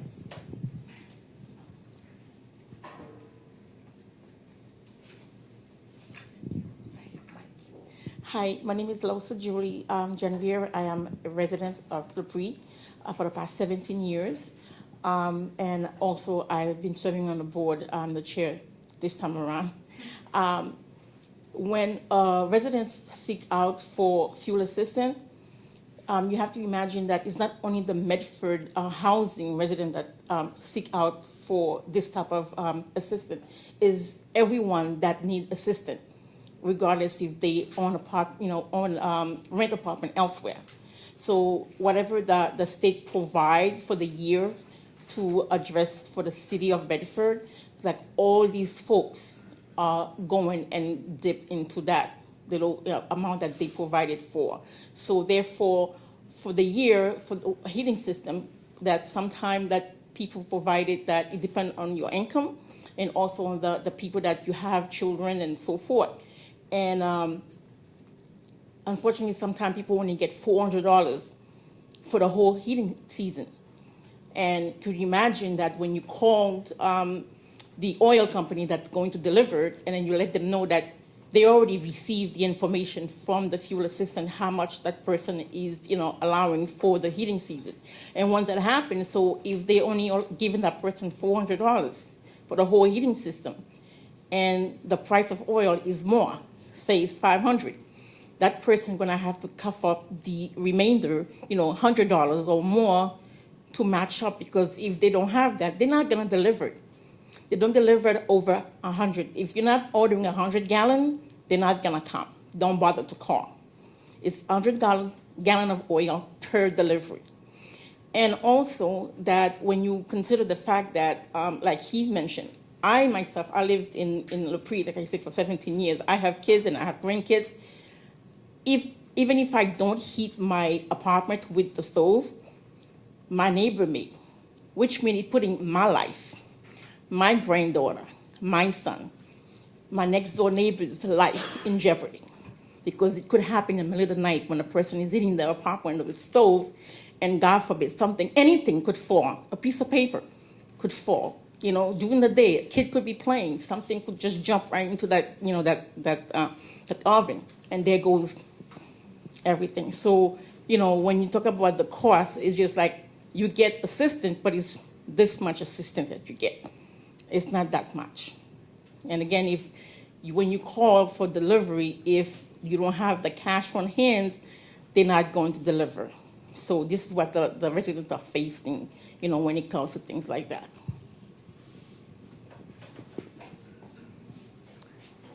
More questions, comments?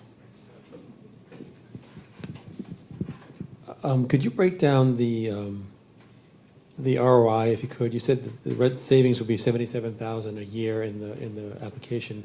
Is that the residents all saving that over the course of 1 year? Is your estimate? That would be the total amount of the savings that we anticipated from the residents The payments that would be made, the residents on behalf of the, not having to spend for oil, and that it would be the difference we think that there would be between the oil cost and the gas cost. Okay, thank you. Per unit. Which is an Per ROI. unit in total, yes. Okay. Per unit in total. Very good. So that's an ROI of roughly 5 to 6 years to actually get that savings back, obviously. Yes. for the tenant. Okay. Yes, we anticipate. Which is pretty good, I think. And it seems crazy to me that obviously the $700 cash in the middle of the winter, that's obviously an insane system that this would solve. And I believe all these companies, certainly National Grid, have the ability to spread it over Yes. payments over the whole year, regardless of how much. So you don't have a big bump in the middle of the year. You get $100 a month rather than $400 in December, that kind of thing, which will also help, I assume. And it takes more than one tank of oil Right. to heat throughout the season. Right. And I thank LOSA for explaining that to me. That's not something that I was as familiar with as LOSA is.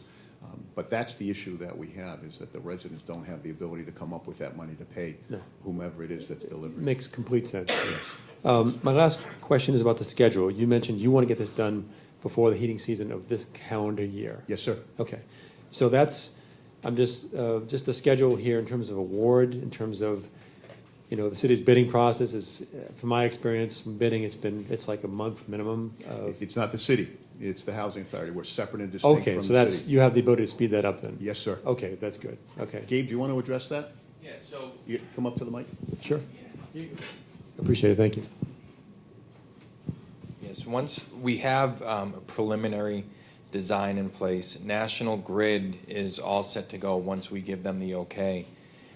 Once they get started, or as soon as we get the okay, we can have our plans in place. We have to go out to bid for 2 weeks, and then our board has to approve, but we could hold a special meeting as soon as we get the bids in place. And all the materials to perform this installation there's no long lead times for anything, so part of our award would be a contractor that is ready to go, within a short time frame. We could specify that on our bid package, that we are, we need someone who's ready to hit the ground running. One of the challenges I've experienced on projects is that utilities aren't always very responsive. Is National Grid are they absolutely committing? Because if they were off by a month, obviously that could really hurt you. It's my understanding that they have committed to us. It's my understanding that they want to prioritize this. We've utilized them, as I said, for close to $2 million worth of work. They've been very generous to the Housing Authority, and we've benefited from that. I wouldn't expect anything different. I know that Gabe is the one who's had the direct conversations with them. Of course, the sooner we can give them an answer, the quicker we can line things up, but they said they can get to us this year. Okay. Yeah, and we can get things going simultaneously on our end. More questions, comments? Yeah. I'll speak quickly so Doug doesn't cut me off here. It seems crazy to me to have gas heat and electric stoves, unless I'm missing something here. And we certainly hope that if you put gas heat in, that you wouldn't preclude the possibility of adding gas stoves. In fact, I don't even know if electric stoves and gas lines are a good idea. But I've just never heard of a residential unit that had electric stoves and an electric stove and gas lines. So I'm just curious about that. That does happen. My own residence, I have natural gas, and I have an electric stove. You too. It's certainly a very good suggestion, and it's maybe something that we might come forth to the committee in the future. If you so choose to allow us to put the gas lines in, it might be a nice project, and I would hope that you would show up in support of that if we do. Hi again. Another thing that I failed to mention is that most of the reason why the people that actually utilizes the stove is because we use the oil all year round, because this is what we use for hot water to shower.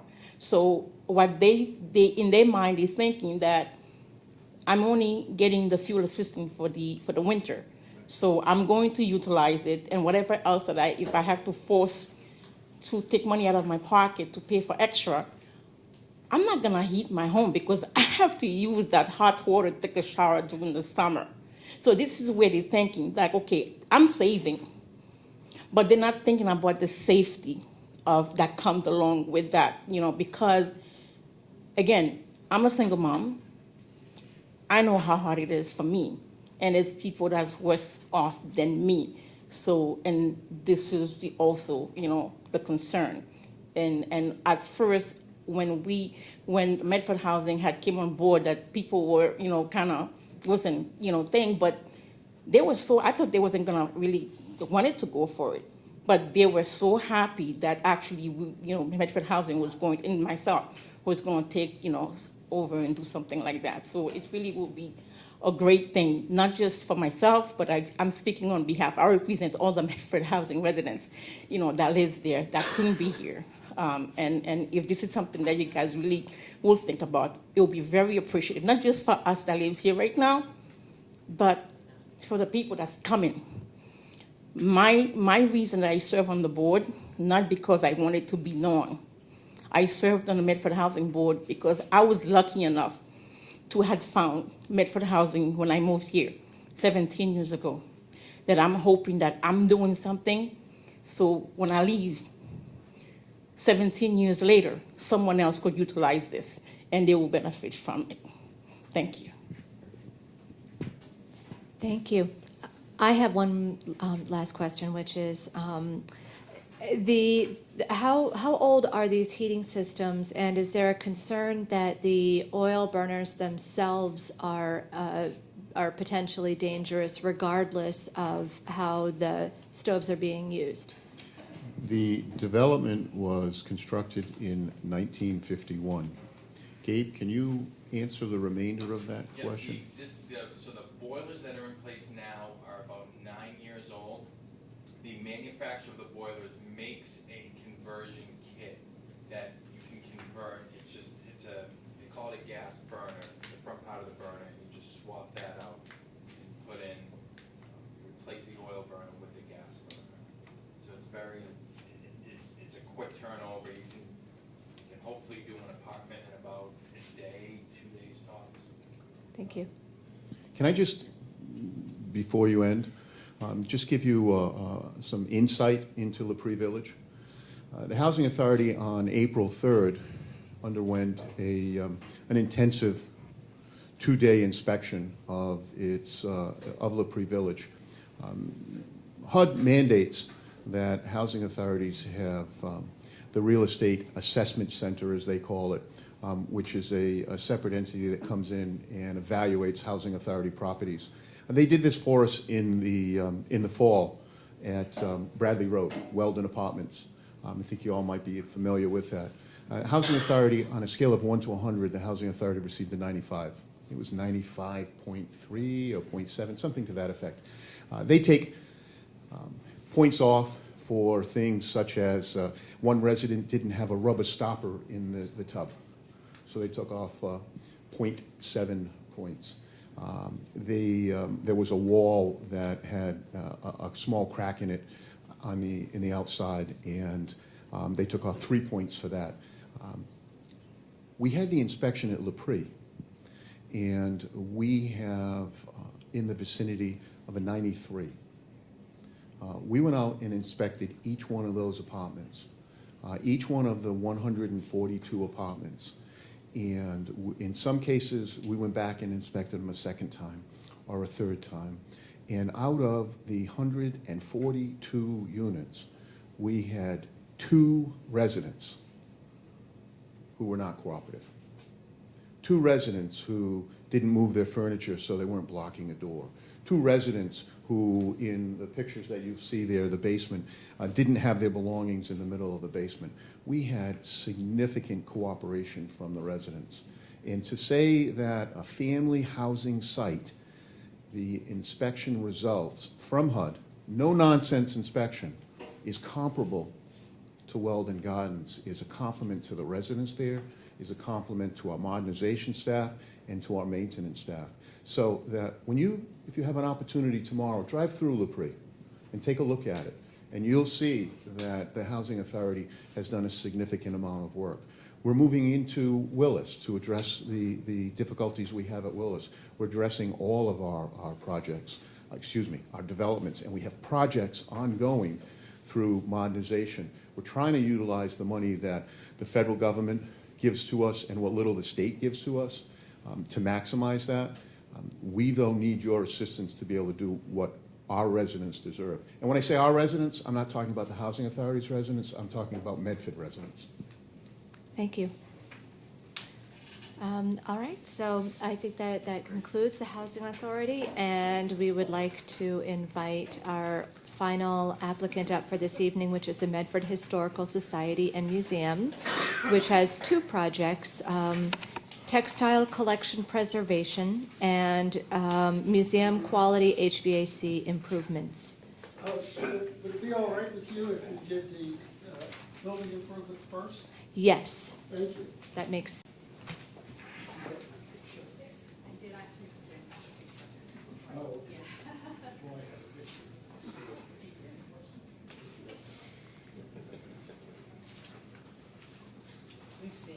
Well, it looks like I've lost most of my audience. Do the stand-up anyway, Jim. Yeah, right. I'm John Anderson, president of the Medford Historical Society and Museum. And I just want to say briefly about our museum. We've been here for over 100 years. We have something like 20 to 30,000 items in our collection, which we curate in addition to providing public programs. We're open on Sundays. People come in to do research about primarily genealogy, house history. We also have scholars who come from time to time to use our collections. I just want to quote briefly from where is it? The National Park Service regarding collections. And they say, many objects will come to your museum collections damaged and deteriorated from use and exposure. Because of their history, some objects will need treatment. You should develop a treatment plan for immediate problems in your collection. Your primary goal, however, is to create a facility that will minimize damage and maintain the collection through preventative measures. And that's what the focus of this project is. And what I'm asking your support for, in particular, is a new HVAC system that will enable us to convert from oil to gas, and also replace some very obsolete air conditioning equipment. Let's see. And, oh yes, since I last spoke with you, which was when we were asking to be qualified for this grant, I just want to bring you up to date on some of the things we've done. And since I submitted the application, what we've done, we've met with multiple HVAC installers. We've also completed projects on our own to upgrade the building. And volunteers have continued their efforts of cataloging the collection and making improvements throughout the building, such as building shelving, painting, cleaning, and so forth and so on. So I'm ready to take your questions. Thank you. That was very quick. I could rattle you caught on. me with my pencil still going. I could rattle on if you like. That's all right. Any questions from the committee members?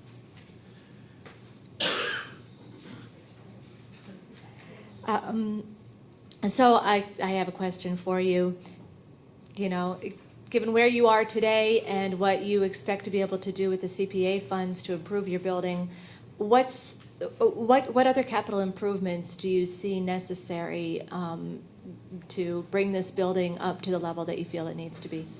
Well, we had a reserve study done, an engineering study done to look at the long-range requirements of the building.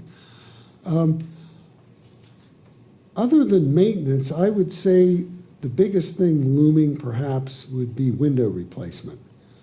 We had windows replaced maybe 25 years ago. They're sort of conventional vinyl windows. They were certified as appropriate by the Historic Commission at the time. I think when we get around to doing it, when we need to do this again, I suspect that the Historic Commission, the Historic District Commission, will be a little more particular about what we put in. I would see that as the biggest looming capital thing, and it's not an immediate need. Yeah. I just have to ask, is there any hope for handicap accessibility in this building? I had Ms. McLeod check the building out, in fact, when we first moved in there. And she told us she had good news and bad news. The bad news was we weren't handicapped accessible. The good news was there was no practical way to make it accessible. The problem is, you see the ramp that goes into the front door there? Yeah. If you constructed a ramp, the way our property's situated, the ramp would be running downhill. And the sidewalk is actually steeper than what a ramp allows. So you keep going, you'd have to go across High Street or something to reach. Yeah, you'd have to have a drawbridge on the ramp. So she said there was no real practical way to do it. The same situation applies to our neighbor, the medical building at 0 Governors Avenue, where handicapped accessibility is even more important. Thank you. Other questions, comments? Come on, Doug. You got to have a question. I do. First of all, I want to just remind that when the inappropriate windows were non-historical windows were put into the Historical Society and Museum building, I was in college. I had nothing to do with it. That's a small disclaimer, but I do appreciate you undoing a mistake of the past. That's really important for a building and an organization like yourself to maintain the high standard. I know because you've been communicating with the commission and others about things you're doing. Your shopping list of things that you're doing to the building is actually even longer than what you described, because you've been reaching out to us for years about that stuff, and we appreciate the diligence of putting that building and making it good for the next 100 years. I guess I do hope at some point there's some creative way to think about ADA. Obviously, the street is what the street is. You can't do anything about that. But within the building, we had a real challenging time. And sorry. No, when you get in the building, the steps are too high to go to the next level. Again, you have to have a ramp from out, down, around, and cross High Street. I understand, but we spent $150,000 doing it in the Brooks Estate, and that was not easy either. Perhaps we had less of a challenge, but it was not easy. Well, I'll come back next year. Yeah, maybe.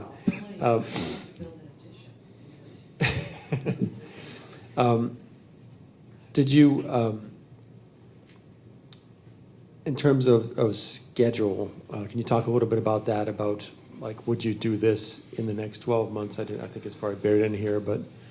Well, the logical way to do it would be to do it during the summer. Right. And it's going to be tight because there are a lot of moving pieces here. I've worked with the gas company. I've reached out to the gas company and determined that there is a gas line in the street. I mean, I kind of already knew that, but you have to get them to say it. So we have gas in front of the building. The problem is scheduling it so that it can get done and the line can be put in time. But you really have to have a contractor and finalize the equipment that you're using before they can really schedule it. So it's going to be we're going to have to get busy soon. And you've talked to a number of HVAC, because there's some that are less intrusive visually than others in terms of where the equipment goes and what it looks like within the building. Are you satisfied that you have the best solution in front of you? We're planning on using the furnace room that we currently have. Okay. We have this little room down in the basement. And in terms of the air conditioning, there's already 2 compressors in the back, which were used for the kind of 25-year-old Sanyo split systems. So the condenser, or whatever you call it, the outdoor unit would be in the back. Okay. Thank you. Further questions, comments? Yeah. Just a couple of questions. One, and I don't mean this in any way to be offensive, but given the level of With all due respect. but given the level of investment that the property needs, have you explored at all co-locating with another organization, or for example, the Medford Library is going to be undergoing a major project, potentially being incorporated into that? Just curious about all of that, because I know this isn't going to be the last project that you need done. Let's start. Well, we have explored from time to time options like that. At one point, one of the Medford Square redevelopment plans anticipated maybe having some display space in Medford Square. We kind of like we like our location because there's actually parking there. Certainly working with the library is an intriguing possibility. We cooperate with them extensively. We're kind of working out an understanding where certain kinds of records, such as city records, would reside there. Other things would reside with us. I really don't think the library would have a lot of time to spend figuring out how to do this, given the schedule they're under. We have thought about it from time to time. We sort of like, we have our meeting room seems to be about the right size.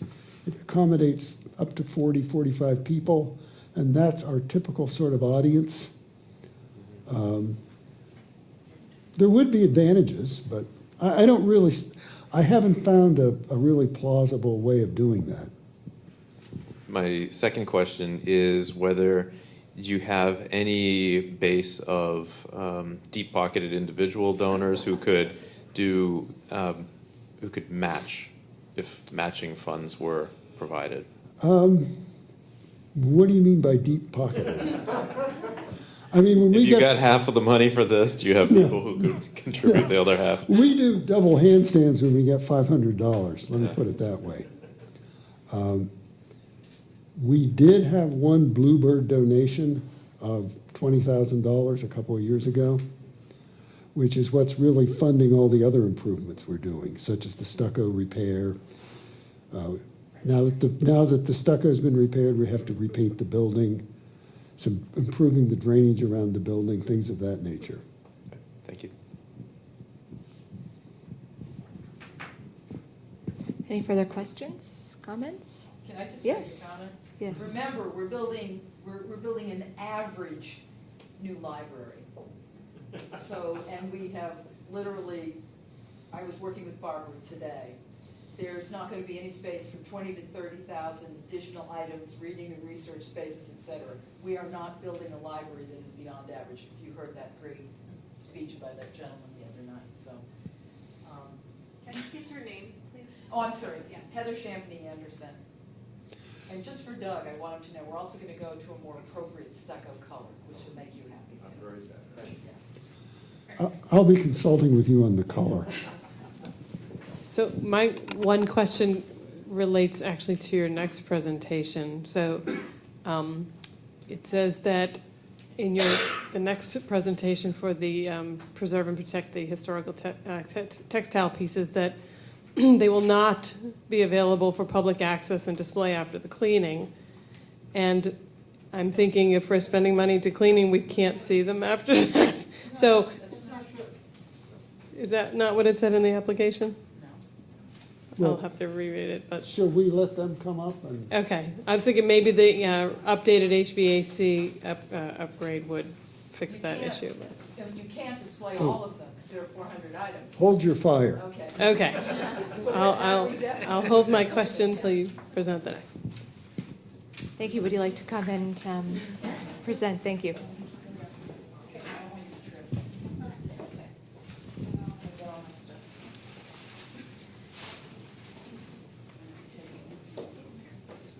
brought show and tell, and no technology in this was historic. There's no technology in these things today. And do you mind if I not use the microphone, just because I'd rather face you, if that's okay? Can you It's, hear me? it's okay. Oh, it's We have where- permission from our, yeah, we have permission. Or you could take this microphone and talk into it. Okay. I forgot you were. So, and I also just want to point out that this sign was literally installed today. So this is our new sign. Hi, I'm Heather Champney Anderson, a member of the Collections Committee, and I'm here with Beth Hayes, who is our textile expert. We are very fortunate to have her as a member, which means we've gotten hundreds of hours of free work, which we would not be able to afford from a consultant. The textile project, and I think this is kind of what you're referring to, we currently, we have spent approximately 500 hours over the last 2 years inventorying our textiles. This is the resulting kind of work. We also have photographed, et cetera. There's research. When we found most of these textiles, and they still are, they have already shown damage due to mildew, to dust.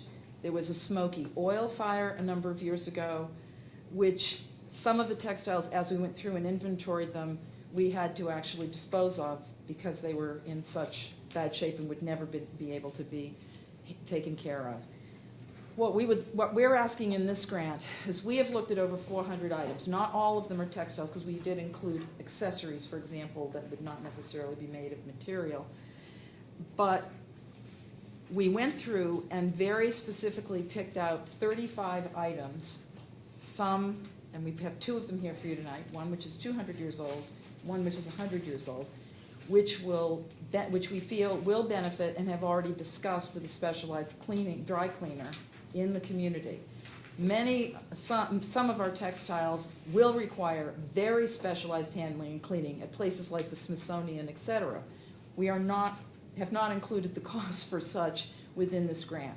What we have chosen are 35 that we feel that we can have cleaned, that we can buy archival boxes for and archival tissue, so that once they are cleaned, hopefully in a building that is dust, mildew, and mildew-free, and without oil and other chemical pollutants, which is very damaging to textiles, that we will be able to then store them and, yes, show them. But when you, right now, for example, I can show you everything that we have because I photographed everything and it's on a computer. From that, people can then tell us what they would like to either research or look at. Now remember, when you're looking at old textiles too, you want to do this very carefully with gloves and under supervision and careful handling. We have already had, since we started this project and just finished it, we've already had 2 very successful textile exhibits, one on samplers and another on wedding gowns, which we purposefully chose, not only because they were some of the, I'm sorry, what? Oh, and we also had 3, I'm sorry. We also had a World War I exhibit. We had 2 exhibits primarily looking at household and women's items because those are frequently overlooked. And we also have military uniforms, and a few male items. But we had plenty of other war implements and material to do many more war-related exhibits and deal with men. So basically what we want is to clean 35 of these things. Because of Best Skills, many of the repairs we'll be able to do ourselves, so another in-kind service.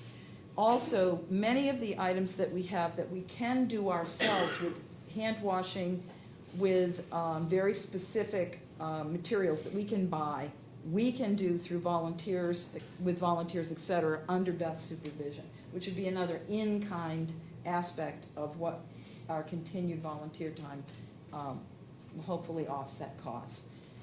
The archival boxes, I know it looks ridiculous when you look at paying this amount of money, $25 to $40 to $50 for a box, but that's what they cost. They're made of materials that do not give off pollutants or gases and are specifically made and designed for storing antique textiles. We brought a couple of things tonight just to give you an idea of the kinds of things we have, and Beth can speak better than anyone We're about to open an exhibit on Lydia Marie Child for a year. Lydia Marie Child was one of the most famous abolitionists. She was born here in Medford. And we just happen to have a dress which she made by hand, which is approximately 200 years old, which will go hopefully into our exhibition. We'd just like to show it to you up close. Yeah, I wanted you to look at it closely to see what damage can be done when it's not properly boxed and stored. I'm sorry. And it's so dirty, I cannot possibly wash this And I want because it is really falling apart. It is so worn from being left out where it should have been. I've researched this carefully. There's one like it in the Victoria and Albert Museum in London. And it's dated in the Victoria and Albert to 1810. This one's dated to 1829. The fabric is called broidery in glaze, and it's very rare. And you can see, if I hold it up a little bit, you can see where it's worn through. You can read through, especially back here. You can see why it can't be washed. You can't press it. Have to put it in the new exhibit they're going to put in, just the way it is, unfortunately. There was no need for this. Had this been preserved correctly, it would not look like this. So I've seen enough of them to know that it would be not pristine, but it certainly wouldn't have holes in it and be discolored because of proper knots. The other piece we brought with us is kind of a fun piece actually. This is not the color it's supposed to be, but it's still fun. But it's a fun piece from the 1920s. Which we can't wash, but it's a This would silk be one of the chemise. things. And it is a valuable piece, from Victoria piece when it was made. And somebody had a great time wearing it. You can pull it off, Heather, I know you can. I don't think I'm tall enough, Doug. And we're lucky someone kept it and didn't just, give it to good look. And this is Fasten- 100 years old. Yeah. See, Now we the forget. fasten around thing, feel the weight of it. Yeah, it's an incredibly interesting, I mean, it's not like the stuff we buy today. Yeah. These are the things we have. Shimmy though. And many more that, we've got a wonderful coat called the Mantelote from 1800, all hand woven, hand quilted. We have some beautiful pieces, unusual when you get into our collection, and it would really be a shame if we couldn't preserve them and be able to show them to you. I mean, we're putting them in as fast as we can. We've shown 16 bridal gowns. We've shown 18 pieces of uniforms of different type. And believe it or not, half of them were women's uniforms from World War I. We had 17 samplers made in the schools in Medford in the early 1800s. And we have, so many pieces that it's really a marvel, and they've been kept, especially the way they were kept. So we want to fix that. Stop We the want bleeding. Stop the bleeding. Yeah, that's pretty much it. So that the next generation be able to go use them.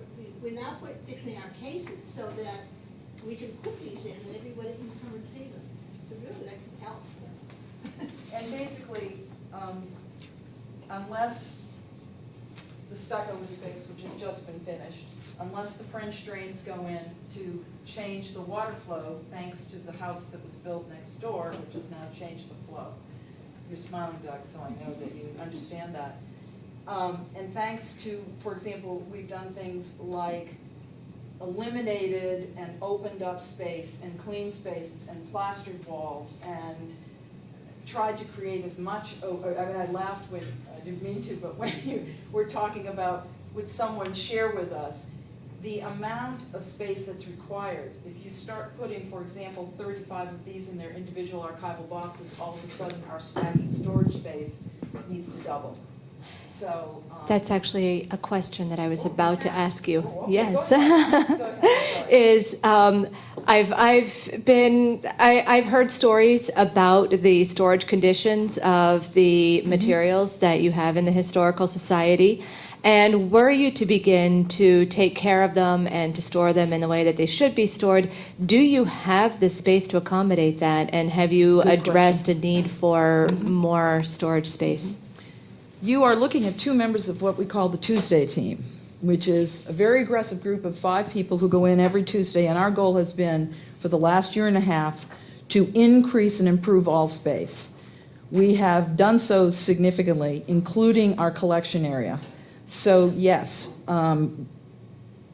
I believe that I can only speak to the area that I work in, which is the collection rooms downstairs. We now have 2 small workrooms, which we never had before, mostly because of my husband's individual volunteer labor and building, painting, and plastering. We do have, he just finished a build out for all of our framed items, which has gotten them off the floor. It's allowed us to put in large flat file storage, which I don't know if you know what that is, but it's for oversized paper items, etc. We have deaccessioned a lot of use items that were not needed in the facility. We have changed out a water heater from a giant water heater to service a family of 10 to a small water heater, which is all that we need, which we were able to then open up. It sounds crazy, but we were able to open up a space that is now an alcove that is now usable for displays. We also have been able to do things like we removed a safe, which occupied approximately the area, this kind of an area, which has given us all of a sudden a large amount of space, again, for display area. In the basement, we are currently going through not only inventorying what I call sub-collections, like housewares or like military or like framed artwork or maps or whatever the case may be. But as we go through that, we are consolidating it. We are looking at copies and things that we have. So we are creating space by doing the inventorying that should have been done over the last 25 or 30 years and really assessing each collection, determining what needs to be restored, determining what needs to be archivally cared for. We also have another group coming in to advise us on that this summer, and paper goods will be back on paper, I'm sure. And deaccessioning where appropriate. And with that, we have created space, at least in our collection area, for what we have. Now, if suddenly we get an influx of all kinds of donations, then of course we would have to look again at what we're doing. But we're trying to be very specific, stick to our criteria related to items in Medford. We don't just accept anything, and we no longer accept things in just any condition, which is not apparently the way things were done in the past. I want to add one thing to I'm it. sorry. As we have found in the collection different things that other museums could use, Yes. such as the GAR Museum. We've called, we've asked if they want it, we've delivered it to the museum. So We've done them on permanent loans and that Right, sort of and thing. we have some up again. So things that we can't use that don't pertain to Medford, certainly somebody else would like for their museum, and we're happy to put them on permanent loans someplace else. Also frees up some more space for us. Thank you. Thank you. Any other questions?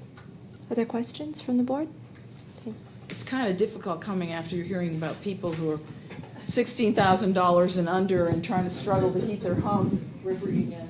But this, literally, we are the only place that has any collective history of Medford, so. Thank you. I'm going to let you do that one. Any more questions for the meeting? This concludes all of our presentations. No, I'm sorry. Yeah. So this concludes all of our presentations for the projects for the first funding round. Amazingly, we finished our second evening also on time. So, so the next steps are that next week we're going to be meeting to deliberate about what our funding recommendations will be for this round. And should that not be sufficient time, we have reserved the following week as well if we need to continue to deliberate. And we will also be meeting in a few weeks to talk about the eligibility forms which have already been received for the round 2 applications for this year. So with that, I believe that we have concluded our meeting for the evening. Is all in favor of adjourning? Right? Thank you very much. Thank you.